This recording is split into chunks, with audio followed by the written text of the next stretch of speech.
일본 언론의 관심을 한몸에 받고 있는 인물이 있습니다. 세계무역기구 사무총장 선거 출마 소식을 알린 유명희 산업통상자원부 통상교섭본부장인데요. 일본 언론은 유명희 후보자의 소식을 비중 있게 보도하면서 향후 한일 무역 분쟁에 미칠 영향을 주목했습니다.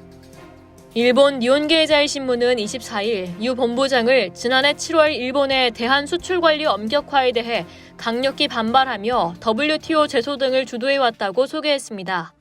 이어 유 본부장이 WTO 사무총장이 되면 국익에 도움이 되기에 최선을 다하겠다고 밝힌 점을 들어 만약 선출되면 일본에 대한 공세를 강화할 우려가 있다고 전망했습니다.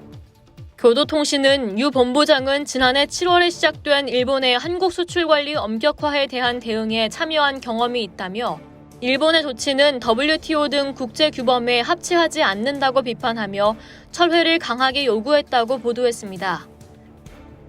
또 공영방송 NHK는 유 본부장은 지금까지 국제회의 등에서 일본 정부의 조치를 비판하며 철회를 강하게 요구해왔다면서도 유 본부장이 이날 기자회견에서 WTO 사무총장은 특정 국가를 대변하는 자리가 아니다. 사무총장이 될 경우 개별 분쟁에 개입하지 않겠다고 말했다고 덧붙였습니다. 지지통신은 심각한 한일 대립이 여전히 계속되는 가운데 한국 고위관리가 차기 WTO 정상에 도전한다. 일본 정부의 대응이 주목된다고 풀이했습니다. 유 본부장은 이날 정부 세종청사에서 WTO 사무총장 선거 출마를 공식 발표했는데요.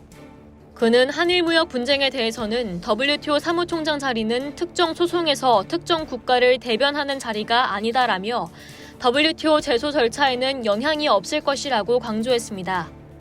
한국의 WTO 사무총장 도전은 1994년 김철수 전 상공부 장관, 2012년 박태호 전 통상교섭본부장에 이은 세 번째입니다.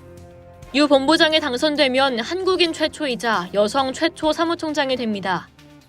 유 본부장은 지난 25년간 통상 분야에서 다양한 경험과 폭넓은 전문 지식을 갖춘 현직 통상장관인데요.